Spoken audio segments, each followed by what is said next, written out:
Cinema Shogun here, and for the first time since the invasion of Ukraine began, Russia is finally admitting that they have suffered casualties. They have reported that they lost 498 troops and another 1,500 troops are injured. But remember, the defense ministry from Ukraine is reporting that Russia has lost up to 5,000 or more troops. And I'll let y'all know from the beginning to take that number with a grain of salt, because it is in Ukraine's best interest to overinflate these numbers. But I also believe that Russia is lying about the number of soldiers they lost as well. And more often than not, the truth lies somewhere in the middle. U.S. officials believe that Russia and Ukraine have roughly both lost around 2,000 troops. And I think that sounds more realistic. But we're seeing this report come in as Russian forces start to up their ante on these attacks. Yesterday, I told you all that I believe we're going to start seeing Russia target more strategic targets. And last night, they started to do just that. They attacked a police headquarters in Kharkov. They also attacked a military academy. 2 hospitals, I believe, have now been targeted as well. So we're starting to see them not just go after military targets, not just go after civilian areas, but also go after this critical infrastructure, critical buildings and places that people need to go. You need your police headquarters, you need your hospital. So they're trying to cripple not just the military of Ukraine, they're trying to cripple the will of the people and just cripple their ability to basically do anything, hoping that chaos will break loose. I have seen some reports. I haven't seen it reported on mainstream media, but there is looting breaking out across Ukraine. Some of it's coming from Russian soldiers. Some of it's coming from Ukrainian citizens. I'm also seeing that there has been a little bit of chaos in Ukraine ever since they passed out all of these weapons to just whoever wanted them. And some of these people have not been using those weapons correctly. So there's been a lot of crazy stuff going on over there in Ukraine, but quite possibly the craziest thing that's going on right now is that Russian battle plans were actually captured by Ukrainian forces. And these battle plans were approved on January 18th and called for a 15-day war in Ukraine. Now, did you hear what I just said? These battle plans, they were taken from some of these Russian soldiers, and they were in some of the command vehicles that were in some of these Russian convoys. And it says that the battle plans were approved on January 18th. So that means that Russia was lying this whole time. Russia was planning on invading Ukraine long before they invaded Ukraine. And I'll let y'all know that for a while now. But the official commands came in on January 18th. So Russia not only lied to all of us, but a lot of these Russian soldiers have been lying that got captured. A lot of them have been acting like they didn't know they were going to Ukraine, when in reality, they had direct orders to go in Ukraine. Don't get me wrong, there's a lot of young Russian soldiers that are getting caught that probably had no idea what was going on. But a lot of these soldiers that we've seen captured that are claiming that they had no idea they were going to war, a lot of that is bogus, at least according to these battle plans, because they had their orders for a while. Now I'm sure those orders went to people who were higher ranked. So some of the grunts and, low-level soldiers beneath them probably still didn't know what was going on. But at the very least, this wasn't like a spur-of-the-moment thing. These soldiers had their orders, and I would have to believe that many of the soldiers that were captured that are trying to pretend like they didn't know what was going on actually knew what was going on for sure. You can take a look at the documents below. I know most of you can't read in this language, but not only were there orders for invading Ukraine that came in on January 18th, but also there were specific tasks for each unit. So everyone's been asking about what's with the Z's and the X's and these random marks that are on the Russian tanks and the Russian vehicles that are in these convoys. A lot of those marks are for specific tasks. That's at least what I've come to realize. Maybe I'm wrong, but it looks like, according to where you see these Russian troops going, that the symbol on their tank basically lets you know what type of unit they are and what their task is and where they're headed. So we'll see different markings on some of the tanks that are headed to Kharkiv as opposed to some of the tanks that are heading to Kiev. I'm sorry, I'm still trying to learn the name of all of these random cities and stuff in Ukraine. It is very hard for me to pronounce some of them correctly. And plus, a lot of them have different spelling according to where you live. And according to where you live, you might pronounce these names of these cities differently. But according to where these Russian soldiers were going, they had marks on their vehicles. So they knew that they were part of this platoon, part of this unit that were designated a specific task to do this, that, or whatever they were told to do. But yes, all of these documents show that not only was this a plan that was given to these captains and these generals of the Russian army on the 18th, but all of these different units had specific tasks. Now, I told you just a moment ago that a lot of these low-level soldiers, maybe they still didn't know the plan.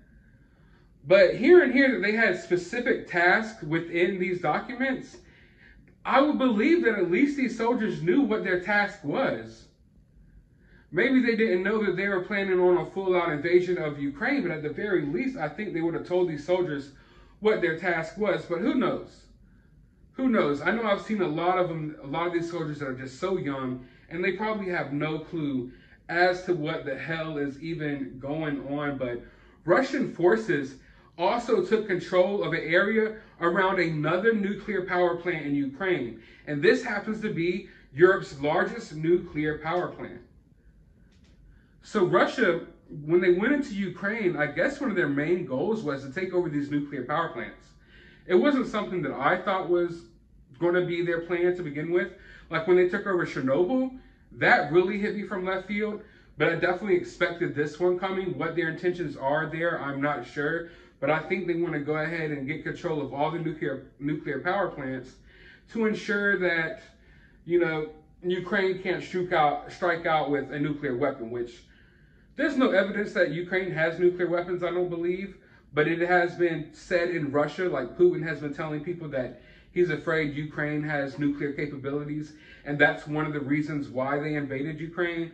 So even if it's just for show, they're going and taking over these nuclear power plants so they can report back to their people that they are, successfully going along with their mission, which I guess successfully they are because they did take over the nuclear power plant. But that's a very dangerous situation. Any misstep there and a total catastrophe will break out. But also, I think from what a lot of people have been saying, and I've seen y'all in my comment sections as well, these areas, these nuclear power plants are almost provide like a shelter for these Russian soldiers because they know at the very least Ukraine isn't going to bomb these areas. So even when they take over these nuclear power plants, it's kind of like a shield of protection, them hoping that Ukraine isn't stupid enough to attack them in these areas. So, I mean, I guess it's smart thinking, but it's also very dangerous at the same time. But now U.S. soldiers are starting to land in Nuremberg, Germany. The troops will support the eastern flank of NATO after training at a U.S. military area in Bavaria. So we're starting to see more and more U.S. troops start to pour over to Europe. These troops right here that they're talking about specifically just came out of training. And if you look at them, they're all really young, probably naive. They look a lot like the Russian soldiers that just got out of training and just got thrown into a big war. Hopefully the same thing isn't happening to them, but hey, I don't know. I mean, it's looking like we're going to get involved at this point. But Bulgaria also expelled 2 Russian diplomats over spying allegations. So we're starting to see various countries expel the Russian diplomats claiming that they're spying on them. Is it true? Is it not? I'm not sure, but we know for a fact that Russian diplomats all around the world are getting expelled from various countries. But now, Ukraine is claiming that their pilots are in Poland picking up donated MiG-29 fighter jets. But Poland refused to comment. You might remember that a couple of days ago, it was announced that the EU was going to supply Ukraine with these fighter jets. And then yesterday, Poland walked it back. Poland walked it back. It was like, never mind, we changed our mind. We're not going to provide them with these fighter jets. And now Ukraine is claiming that they already got pilots in Poland training how to use these new jets. So I think we're in one of these situations where Ukraine is kind of talking too much. I think that Poland wants to give Ukraine these fighter jets, but they don't want it to be like the biggest news story in the world. They kind of just want like, hey, like, here, now go on about your day. But Ukraine, every single weapon shipment they get, they feel the need to blast it to the world. Hey, everyone, they shouted from the rooftop, hey, everyone, Bulgaria just sent us new missiles. And the whole time, they're antagonizing Russia by doing that. And I think that they are doing it deliberately because it's happening too much. Yes, we get it. Various countries around the world are supplying Ukraine with weapons. I'm sure Russia already knows that. We already know that. And if you look into things, you should be able to find that information out. But to just scream it from the rooftops seems like it's almost provoking Russia. And I feel like in some ways Ukraine is kind of trying to drag NATO into this war. Because Ukraine knows that they can't win this war by itself. It simply cannot.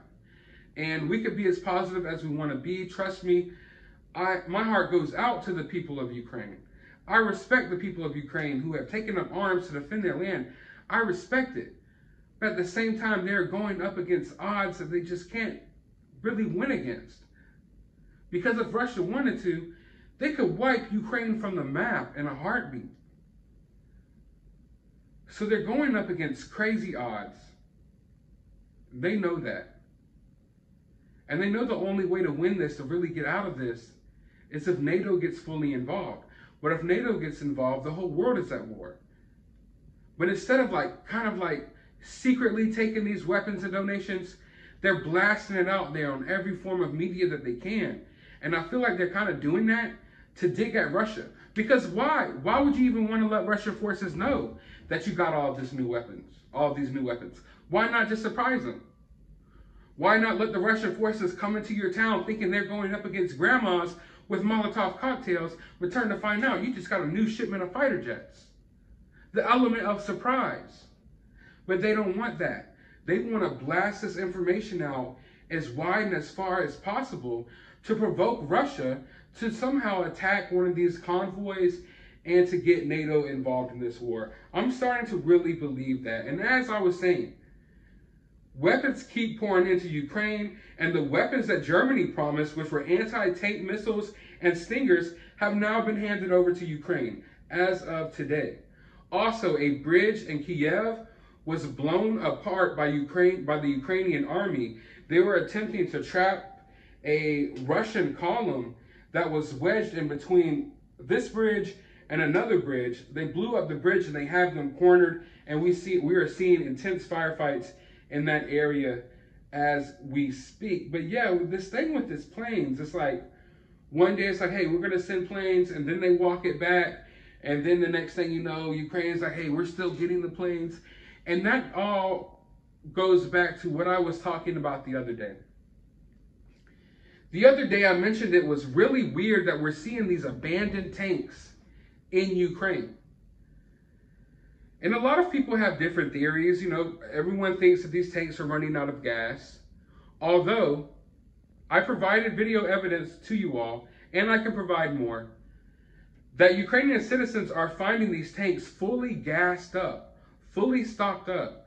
Some of them are going in their bomb bunkers to sleep at night, and then they wake up, and there's just tanks sitting out in the middle of their town. And I said that was really weird because I don't think it's just tanks running out of gas and soldiers abandoning their tanks, although that is happening. That is happening. But also, I think there's something else going on here. I can't quite put my finger on it, but it's something strange. And I think we need to explore the possibilities. For one, I feel like there's a possibility that NATO might be trying to ship in weapons to Ukraine without officially doing it. We know the border is open on certain parts of Ukraine. Oh, we're just going to roll in a tank right here and leave it in your town. Hopefully you find something to do with it. You catching my drift? Because it's looking like these tanks are kind of strategically placed in random areas, and sometimes it's multiple of them. And it's in areas where there hasn't been reported fighting yet. Areas where it hasn't even been reported that Russian troops have made it to yet, in some cases. I encourage you all to look into it. It's really weird. And this isn't just me like, oh, this is weird. The people of Ukraine are filming TikTok videos and stuff about it, about how they keep finding these random tanks. And I want you all to remember that it was been said early on that there will be false flags and things of that nature in this war. Putin's also looking for more excuses to, how could I say this? He's looking for more excuses to be more brutal with his attacks. So who's to say that Putin, our Russian forces, don't go drop off a tank here in one of these Ukrainian cities, and now they have an excuse to bomb the shit out of it? I mean, let's really think about it. All right, we're going to leave a tank over here. We're going to record a couple of videos of Ukrainian citizens riding around their town with a tank, and next thing we know, we're seeing residential areas shelled by Russian forces. And I'm not sure how the technicalities of war crimes work and things like that. But is it considered a war crime when you're attacking civilians who have been heavily armed by their government? Like, once it got to the point where the government was like, hey, anyone and everyone, just come down here. We'll give you whatever weapons you want. Are they now active combatants in war? So when you see these civilians killed on the streets, you also have to realize that their government pretty much signed them up to be a part of this battle. Russia isn't going in thinking that they're just fighting the Ukrainian army. They're going in assuming that they have to fight the citizens as well, because the government of Ukraine literally issued weapons to all of the citizens and are allowing them to fight as well. So at that point, do they become active combatants? And also, I'm just thinking about the fact that both sides want war. Putin obviously wants war because he's at war. But also, you could tell, I mean, if you have any common sense and you really pay attention, you could tell that NATO wants war as well. I'm not talking about the people of Ukraine. We have to realize that the people of Ukraine, the citizens on the ground in Ukraine, and NATO, two different things. Two very different things. I think NATO wants this war. So why wouldn't NATO just randomly drop off some tanks? Oh, we don't know where they come from. They must be Russian tanks. Never mind the fact that Russian forces haven't even made it this far into Ukraine, but here's a random tank sitting in your city. Here's a random column of tanks on the side of the road, all gassed up, all fully working. I feel like they're being placed there to make these battles even worse, to make this war rage on even more. I'm not sure if it's being put on, they're being put there from our side, or they're being put there from the other side, but either way, I think they're being put there in order to encourage more violence.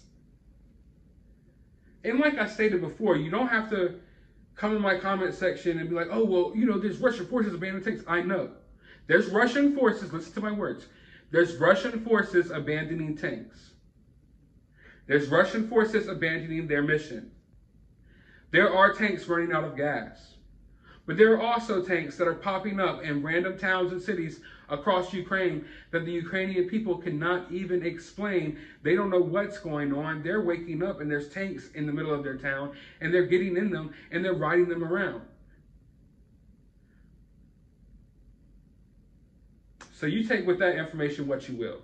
I'll just say that it's very weird to me. But that's not the weirdest thing that's going on in this event. There's a lot of weirder things going on behind the scenes, and we'll talk about that in a future video. But for now, I want to know your thoughts down in the comments below. While you're down there, hit that thumbs up button, hit that subscribe button, ring that notification bell, and as always, find some time out of your day to go watch a movie.